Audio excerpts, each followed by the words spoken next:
Good morning students. आज हम लोग पढ़ेंगे क्लास 1 का कन्वर्सेशन। आज हम पढ़ेंगे how to write a name in English.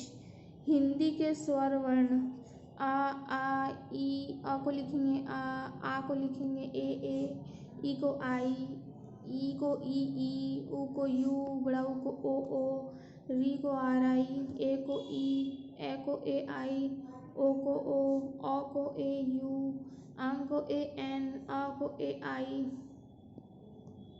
Hindi के व्यंजन वर्ण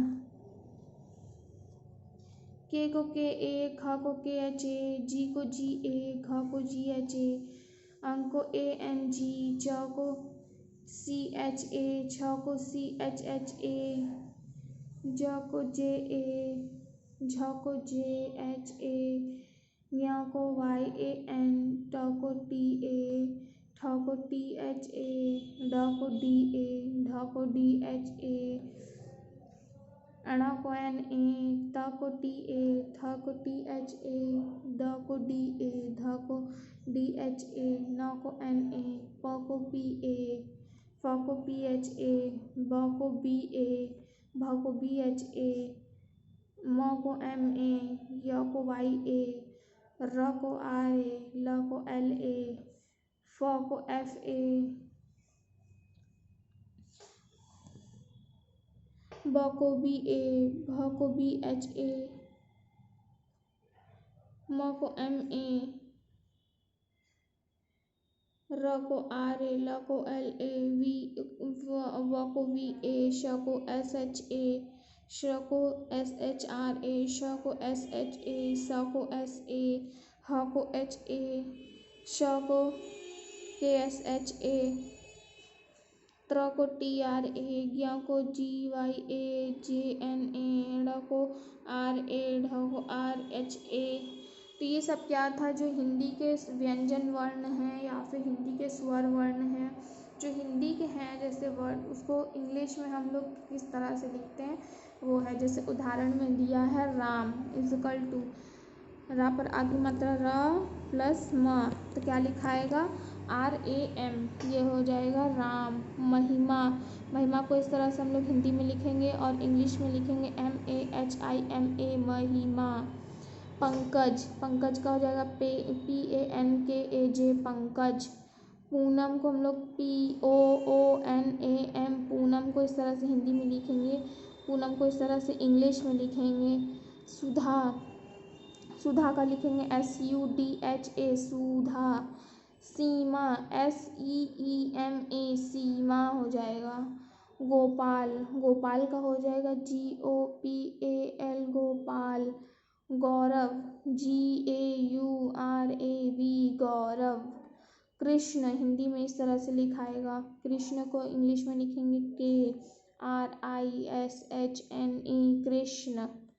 दशरथ DASHARATH, दशरथ। प्रेम PREM, प्रेम।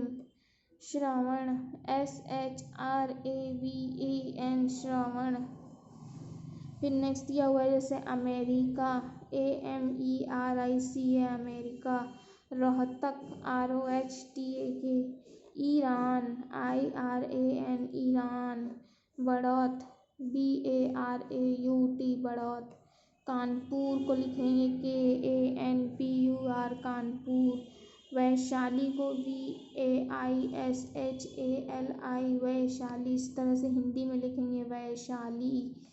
चेन्नई को इस तरह से हिंदी में लिखेंगे, फिर इंग्लिश में लिखेंगे CHENNAI, चेन्नई। साकेत SAKET, साकेत। हिंदी में भी इसी तरह से सब में लिखा हुआ है, जैसे सुधा, सीमा, गोपाल, गौरव, कृष्ण, दशरथ, अमेरिका, रोहतक, ईरान, बढ़ौत, कानपुर, वैशाली। सारी चीज़ें जैसे हिंदी में लिखी हुई है उसी तरह से इसको जोड़ करके इंग्लिश में भी लिखा गया है। हिंदी वर्ड को इंग्लिश में कैसे लिखते हैं यहाँ पे बताया गया है। आप लोग इसे अच्छे तरह से पढ़ लेंगे। और अब हम लोग पढ़ेंगे चैप्टर 4। Watch the clock. अध्यापिका, सूर्योदय के समय को क्या कहते हैं? बालक, इसे सवेरा कहते हैं। अध्यापिका, जब सूर्य सिर के ऊपर होता है तो उस समय को क्या कहा जाता है? बालक, इसे दोपहर कहते हैं। अध्यापिका, कौन सी वस्तु आपको समय बताती है? बालक, घड़ी हमें समय बताती है। अध्यापिका, एक घड़ी में कितनी सुइयां होती हैं? बालक, एक घड़ी में 2 सुइयां होती हैं। अध्यापिका, कितने मिनट मिलकर 1 घंटा बनाते हैं? बालक, 60 मिनट मिलकर 1 घंटा बनाते हैं। अध्यापिका, कितने सेकंड मिलकर 1 मिनट बनाते हैं? बालक, 60 सेकंड मिलकर 1 मिनट बनाते हैं। अध्यापिका, कितने घंटे मिलकर 1 दिन बनाते हैं? बालक, 24 घंटे मिलकर 1 दिन बनाते हैं। अध्यापिका, उस समय को क्या कहते हैं जब सूर्य अस्त होता है? बालक, उसे रात कहते हैं। तो ये था क्लॉक के बारे में हमने पढ़ा है और इसको हमने हिंदी में पढ़ा है। अब हम लोग इसे इंग्लिश में पढ़ेंगे।